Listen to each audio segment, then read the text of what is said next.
Hi, my name's David Hurst. I'm an international freelance journalist. I'm here on my latest project in southern Spain to speak to psychotherapist Wayne Kemp, who I've written a book with. And the book is called The Anxiety Conversation. It's here. We're very excited. And here's Wayne. So, who's the book going to help, Wayne? Well, the book will help everyone who reads it. The book is about the human condition, that all human beings experience that anxiety and fear and depression at some stage in their life. All human beings realize that they're only here for a short period of time. And that from the cradle to the grave, anxiety and depression, these sort of things, are huge problems for a lot of people. There's a dedication we put in the front that says, for all those who are still suffering. When you came up with the title of The Anxiety Conversation, I thought that it would exclude people who had been diagnosed with such as depression or have had addiction problems. But you pointed out to me, from your experience, 30-year experience of helping people, that anxiety was a part of all of these. Well, all of these things, anxiety is a big part of it because it's fear. Why would any of these things bother you if they didn't make you afraid, if they didn't scare you? It's scary to have depression. It's scary to have anxiety. It's scary to be bipolar or schizophrenic.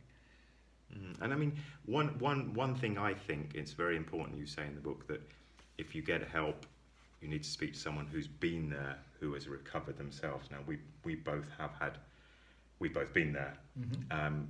Yourself, I mean, you were so anxious, really, you couldn't barely leave your house. And I love your story about, obviously you couldn't get on a bus or an aeroplane or even go near the airport, but using the methods detailed in this book, you've gone on to do something quite amazing, I think, haven't you?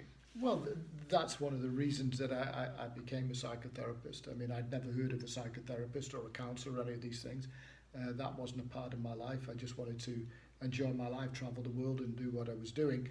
But because of life itself, it brought me to my knees, because as I was going along, I became more depressed, more anxious. Drink and drugs became a problem for me as I tried to self-medicate to do that. And eventually, after years and years of struggle, I hit a rock bottom. And I was fortunate enough that I met the right people. I went into a self-help group and I had to start dealing with my alcoholism at that stage and drug addiction.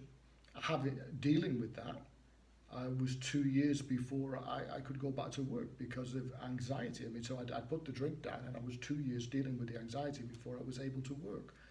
So I know what it takes to recover from anxiety, panic attacks and addiction to prescription drugs. And it's one miracle, to put the drink down in these situations, and another miracle to get off the drugs. But maybe the real miracle is to go on and to be able to live successfully, to be a father, to be a husband, to have a career, to be able to live with myself and be able to get on and enjoy life. That was the most important thing. So when I'm working with somebody, I know what it takes to get sick and I know what it takes to get well. And sometimes people argue with me and I can say, look, I've been through these mountains 1,000 times. It's over here. But if you want to go that way, well, be my guest. You'll probably fall off a cliff, but it seems like you need to find out for yourself, as I did. I had to fall off many cliffs before I was prepared to stop using my own thinking, which was getting me into trouble all the time, and to begin to think a different way. And I had to look for help for that. So when you sat down in front of somebody who is professional, who is qualified, but at the same time they've done the work on themselves, they've got their own recovery, that's very, very important, because that person then can support you. Because if you're with somebody who's just read it in a book or just knows the theory, when you get to those stages where your anxiety is chronic or your depression is chronic and you're full of fear and desperation, you have to have great faith in the person who's sat in front of you, that they can support you through this and that you will come out the other side. It was very interesting to me to read about Carl Jung and the fact that he went through 2 breakdowns himself. And because there was no medical intervention, there were no tablets in those days, he wasn't thrown in some hellhole of a lunatic asylum. And he had people around him who loved him and cared for him. He came out the other side and he realized he'd been somewhere, something had happened to him, that it was a life transformation process. And that's what mental illnesses are. They are life transformation processes. There's a reorganization going on the inside of you. if you start using medication and drugs, as I did, all you're doing is delaying that process and making things 1,000 times worse. So it's very important that you've got somebody who understands what's going on within you, because you're going to need confidence in someone that you can go through the dark night of the soul and come out the other side of it. And a couple of examples in your life that I think highlight how effective the methods that we detail in the book are. How long is it since you had an alcoholic drink or a mood-altering drug now? Well, it's 30 years since I had an alcoholic drink. But I mean, you used to drink every day in the end, pretty much. Yeah, every day, yeah. I mean, my drinking, like everything it says in the book, everything is progressive. And my panic was progressive, the anxiety was progressive, and the drinking was progressive in a desperate attempt to keep up with it and to stop it, to block it out. And the other thing is, which I think is amazing, was it something like 23 years that you didn't fly? I didn't get on an aeroplane for 23 years. And now? I was determined that I was going to live and going to get my life back. And it took time. I used to crap myself going to the airport, but I'd go to the airport in the beginning with family, get on the plane, and then I'd get on my own. And I remember one time waiting in Cork Airport, I thought, I'm going to do this, I'm going to go on my own. And I was all ready to go, and then they said the plane was delayed, and I had to wait another 2 hours dealing with the anxiety sat there. But I got on the plane, I was anxious. I got on another plane, I was anxious. I kept doing it.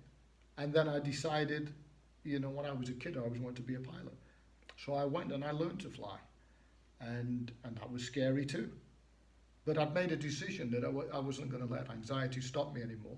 But that wasn't a decision I could make in the beginning. I had to do the work on myself to get me to that stage where I'd found confidence enough to be able to reach out and do that. So yeah, the day I flew an aeroplane on my own, I did my first solo, I didn't have a nerve in my body. And here I was flying a little aeroplane around an airport and taking off and landing. So yeah, that was an amazing day. It's a brilliant story. And you mentioned that mental health problems are progressive, as many people who have them will realise. They don't get better by themselves, and they seem to get worse and worse and worse. But also, what I think is great, and I can vouch for it because you've helped me a lot, the recovery is progressive. It doesn't get to a point where you go, I'm better, this is fantastic, I'll stop. If you keep working the stuff we detailed in the book, things get better and better and better. Well, I always equate the recovery to like flying, because when you're dead on your feet, when you're flat on the floor, when the depression is there, the anxiety is there, you need power to change. That's what is outlined in the book. How do you get that power? How do you change? And when I first started to learn to fly an aeroplane, you put the power on and it's a huge big deal, you're up in the air. Then after a while you get used to it. If you forget you're up in the air, you're in big trouble. And it's the same with this program when you apply these principles. I was very lazy at life. I thought I should just be able to get up and life should just happen and it should be fine.